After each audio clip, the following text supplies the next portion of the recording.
Assalamualaikum warahmatullahi wabarakatuh. Sampurasun pemirsa Part TV, jumpa lagi di Podcastan Hayah Podcast.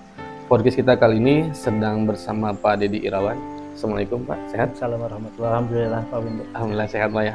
Pak Dedi ini Kaprodi di Pendidikan Bahasa dan Sastra Indonesia atau Diksatrasia ya, Diksatrasi di Universitas 11 FKIP April. Universitas 11 April. Oh, FKIP Universitas 11 April Sumedang. Sumedang.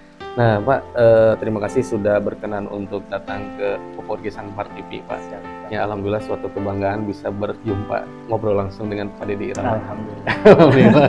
Senang juga sudah diundang. Alhamdulillah Pak ya bisa ngobrol. Ini Pak, saat ini kan sedang PMB Pak ya, penerimaan mahasiswa baru. Nah bagaimana Pak progres dari PMB kita kali ini Pak, khususnya di Diksatrasia ini? Alhamdulillah dalam program penerimaan mahasiswa baru dari tahun ke tahun, prodi kami masih dibilang cukup lah ya, cukup, masih ada peminatnya. Alhamdulillah tidak terlalu sepi. Jadi di rataan 40 sampai 50 mahasiswa tiap tahun. Oh itu banyak. Ya, tahun sekarang masih di 20 mahasiswa. 20 mahasiswa, tapi masih lama Pak ya? Masih lama insya Allah sampai bulan Agustus Bulan nanti Agustus. kami tunggu.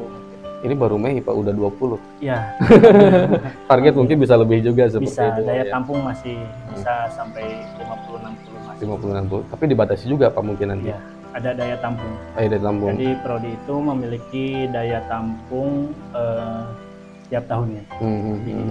Disesuaikan dengan fasilitas dan sumber daya yang ada di prodi. Jadi kalau misalkan kuota sudah memenuhi, otomatis yang akan daftar tidak akan masuk Pak ya? Betul. Oke. Karena kami ada seleksi juga, Ada jadi seleksi semua yang daftar belum tentu masuk. Jadi harus cepat-cepat Pak ya? Ya, cepat-cepat booking. Daftar ke FKIP ya Pak. Nah ini Pak, terkait kita kan di Diksatrasia ya. Nah ada program unggulan nggak Pak di prodi ini khususnya? Untuk prodi Diksatrasia, mungkin beberapa program unggulan yang perlu dipertimbangkan oleh calon mahasiswa baru saat ini, rekan-rekan alumni dari SMA SMK yang mungkin di prodi Diksatrasia itu apa sih yang nanti kami dapatkan? Yang pertama, kita membahas tentunya tentang kebahasaan linguistik. Bahwa linguistik ini sangat luas ya. Dari mulai kita membahas bagaimana bunyi bahasa itu dihasilkan, menjadi tata tulisan, kata, menjadi frasa, satu kalimat, paragraf, wacana, dan lain sebagainya, termasuk di dalamnya gejala-gejala bahasa. Nah itu tentang kebahasaan. Terus kita juga membahas tentang sastra. Artinya rekan-rekan yang punya minat bakat di bidang sastra, penulisan kah, teater, puisi, novel, dan lain sebagainya, ini sangat cocok untuk para peminat sastra. Di samping yang dua ini, kita juga ada peminatan kejurnalistikan. Oh iya. Ini seperti podcast seperti ini ya. Podcast juga ya. Jurnalistikan, kemudian kepramukaan menjadi salah satu unggulan di fakultas kami. Terus ada keprotokolan juga yang membahas tentang tata cara mengadakan sebuah acara. Tidak kalah penting lagi, di prodi kita ada komunikasi massa yang nanti akan membekali mahasiswa untuk berbicara di depan umum, public speakingnya diasah. Betul. Dan ini Pak, karya-karya dari mahasiswa juga katanya sudah ada yang dibukukan ya? Betul, sudah banyak karya-karya mahasiswa yang terbukukan, terpublikasikan, karena memang beberapa mata kuliah di prodi Diksatrasia ini sudah berbasis proyek, dan akhir dari mata kuliah itu ada satu produk yang dihasilkan, seperti buku atau film dan lain sebagainya, sehingga setiap tahun kami menghasilkan beberapa buku hasil karya mahasiswa. Di samping ada mahasiswa yang secara pribadi memang menulis buku seperti peminatannya. Nah kalau yang sudah dibukukan mungkin Pak, terkait bukunya nih Pak, kita ngobrol tentang kekaryaannya. Nah itu apakah cerpen kah, puisi kah? Di tahun ini ada satu orang mahasiswa yang sudah berhasil mempublikasikan 2 buku sekaligus, yaitu di genre novel. Oh novel. Ya, Berlian semester 4 kalau tidak salah. Dia sudah baru bulan ini terbit satu bukunya lagi tentang, bahkan ini mengangkat cerita tentang Sumedang pada zaman dahulu. Mhm. Kemudian antologi puisi dibuat oleh kelompok mahasiswa. Kalau itu berarti satu angkatan membuat satu buku antologi puisi. Antologi bersama berarti Ada juga buku bahan ajar seperti buku di dalamnya ada bahan ajar, bahan pembelajaran di kelas tertentu. Itu dibuat oleh para mahasiswa. Wah, hebat-hebat Pak ya, mahasiswa Alhamdulillah. Diklat Razia ini Pak. Harus ini diwajib. Harus wajib. Diwajibkan. Nah gini Pak, dewasa ini Pak, dengan maraknya berkembang teknologi dan informasi ini Pak, seberapa pentingkah kita belajar bahasa Indonesia tentunya? Bahasa Indonesia ini tidak tidak lekang oleh waktu ya, karena bahasa itu memang satu unsur pokok dalam kehidupan. Dari mulai kita lahir sampai nanti meninggal, bahasa itu menjadi satu alat komunikasi utama untuk semua manusia, sehingga bahasa Indonesia ini tidak habis bahasan untuk terus dipelajari. Bahkan satu hal yang menjadi utama dalam perkembangan teknologi saat ini, walaupun zaman sekarang sudah maju, bahasa itu tetap harus menjadi satu hal yang perlu diperhatikan. Dan siapa lagi yang harus memperhatikan kalau bukan masyarakat Indonesia itu sendiri. Jadi pendidikan bahasa dan sastra Indonesia ini setidaknya memberikan satu pembekalan untuk masyarakat dalam hal ini para pemerhati bahasa. Karena dengan bahasa manusia bisa mengeluarkan perasaannya, idenya, dan baik itu dalam hal lisan maupun tulisan. Gitu. Jadi sangatlah penting bagaimana bahasa itu terus kita pelajari dan dilestarikan dalam segi kaidahnya, penulisannya, dan sebagainya. Nah terkait sekarang kan eranya digital media sosial, masih juga dengan teknologi informasi nih Pak. Nah kadang-kala kan masyarakat itu secara literasinya kurang Pak. Nah maksudnya gini, ada berita tidak dibaca seutuhnya, kemudian dia terbawa apalah sesuatu yang tidak diinginkan. Nah itu mungkin terkait tentang literasi atau kebahasannya yang kurang atau seperti apa?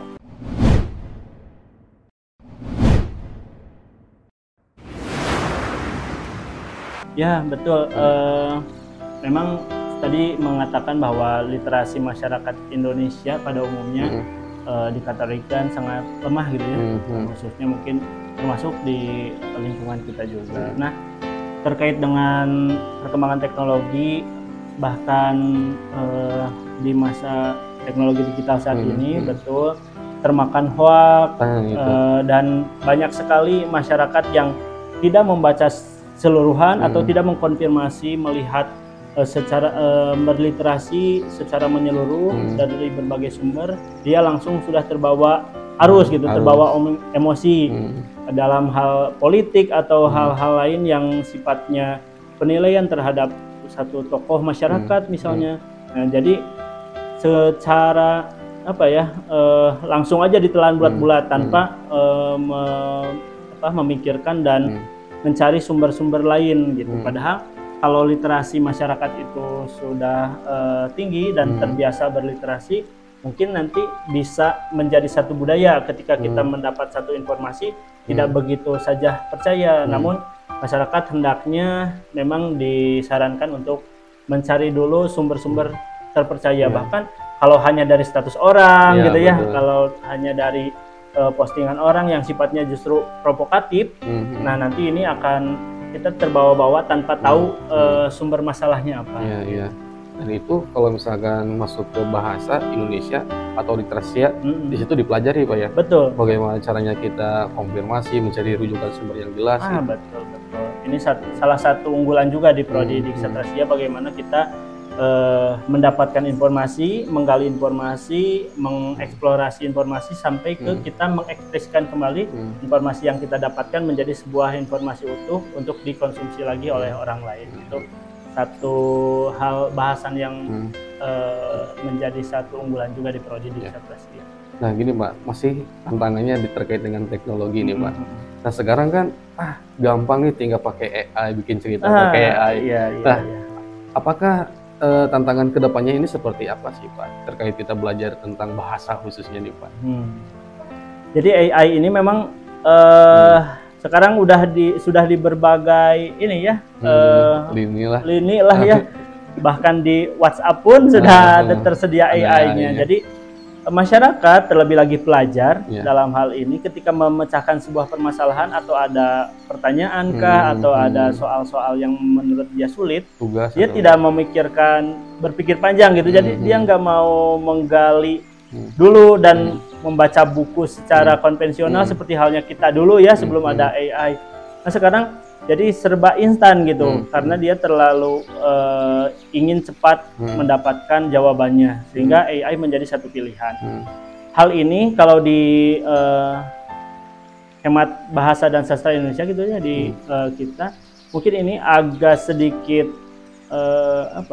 kurang baik ya untuk bagaimana si mahasiswa atau justru orang itu manusia mengekspresikan dari pikirannya sendiri. Jadi nanti justru kecerdasannya kurang terpantik gitu. Jadi daya kritisnya jadi kurang karena itu tadi mendapatkan jawaban secara instan dari AI gitu. Namun sebenarnya AI itu bukan hal yang harus kita lawan, tapi bagaimana sih kita bijak saja dalam menggunakan AI ini. Karena AI juga kan diciptakan oleh manusia lah, kita bagaimana ya menggunakan AI ini dengan bijak.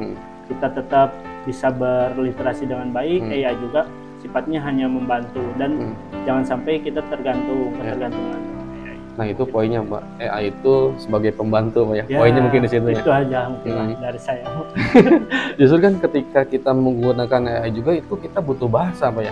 Untuk memasukkan prompt-prompt seperti itu ya. Nah itu betul. AI itu akan membaca sesuai dengan prompt yang kita tuliskan. Nah kalau kita menuliskannya dengan jelas, dengan baik, maka jawaban yang diberikan oleh AI juga akan sesuai dengan harapannya. Kan lebih terarah Pak ya. Iya betul.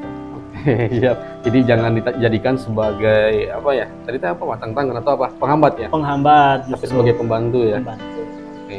Nah selain itu Pak, bagaimana Pak dari misalkan fasilitasnya? Apakah ada lab bahasa, perpus atau seperti apa Pak? Nah, di Unsap ini khususnya untuk Prodi Diksatrasya sudah dibantu dengan fasilitas yang sangat memadai kalau menurut saya. Di sana ada lab bahasa yang membantu bagaimana penguasaan bahasa Indonesia ini, juga bahasa asingnya, dan ada lab komputer juga karena walaupun pendidikan bahasa dan sastra Indonesia kita tetap mempelajari komputer. Apalagi di sini kita menghadapi tantangan digitalisasi gitu ya. Mahasiswa dibekali 4 SKS dalam hal teknologi dan literasi digital. Kemudian ada perpustakaan juga yang secara referensi sudah lumayan lengkap, apalagi untuk pendidikan bahasa dan sastra Indonesia yang berkembang sudah lama ya dari 82. Sekarang referensi sudah semakin lengkap lah di perpustakaan. Di samping hal itu, ruang kuliah yang representatif, kemudian media-media pembelajaran, GOR, aula, pertemuan dan sebagainya itu sudah menjadi sarana pendukung yang ada di Universitas 11 Katanya juga ada S2-nya juga Pak ya di bahasa Indonesia. Nah, betul. Sejak 2022 sudah berdiri Magister Pendidikan Bahasa Indonesia yang mungkin ini menjadi satu informasi bagus juga untuk calon mahasiswa baru yang nanti kalau sudah S1 kita misalnya sulit nih kerja misalnya atau justru di Unsap ini sudah ada S2-nya. Jadi barangkali yang sudah punya proyeksi nanti S1 mau lanjut S2, nah ya di Unsap sudah tersedia sekarang. Jadi jangan ragu lagi untuk bergabung di pendidikan bahasa dan sastra Indonesia.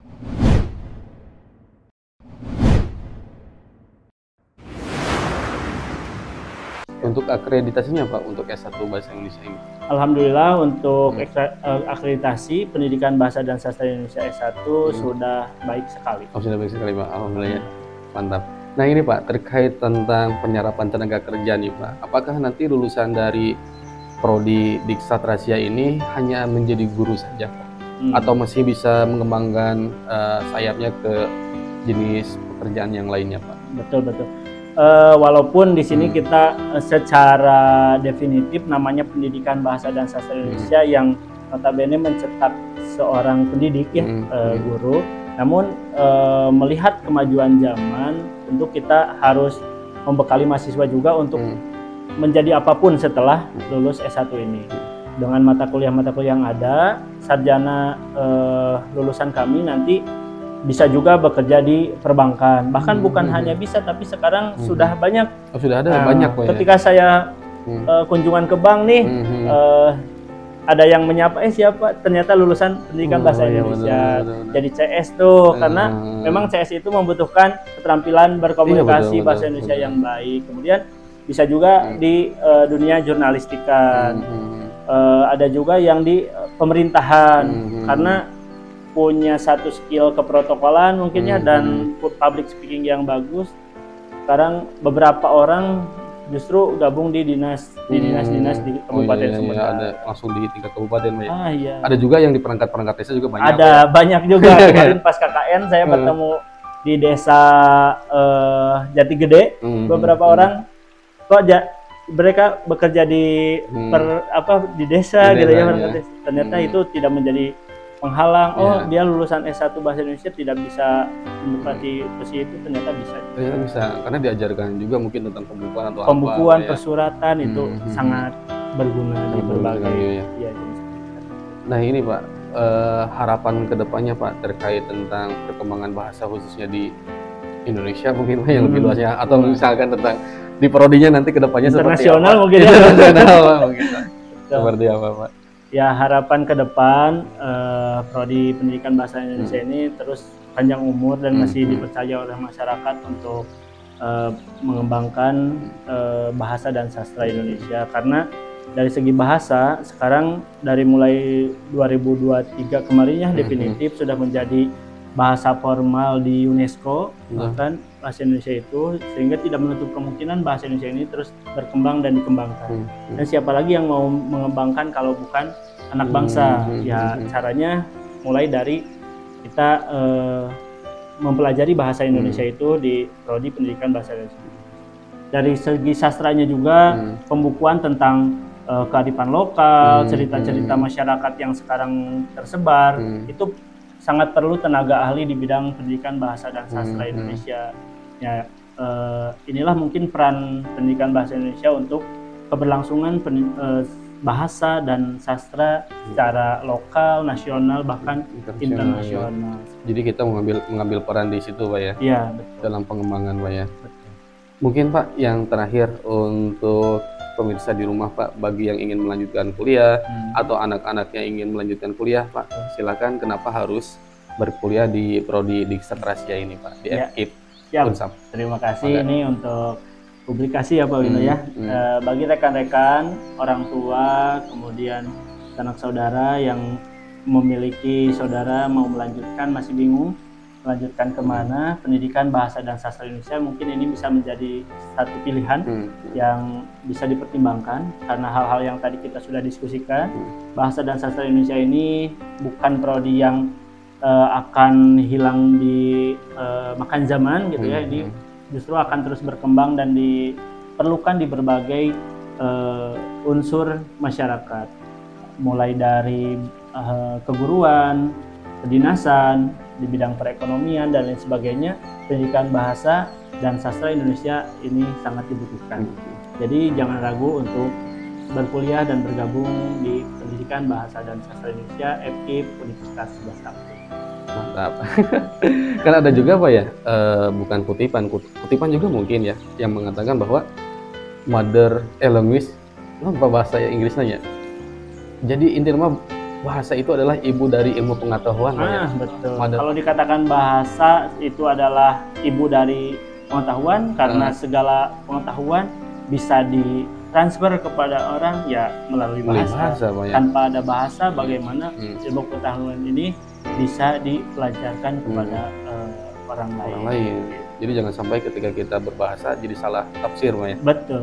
Banyak yang seperti itu, Banyak yang seperti ya. Maksudnya A jadi B gitu. Ya, kecuali di puisi seperti itu mungkin bisa ya. Kalau misalkan secara formal atau secara bahasa biasa, maksudnya itu mungkin harus dihindari, Pak ya. Betul.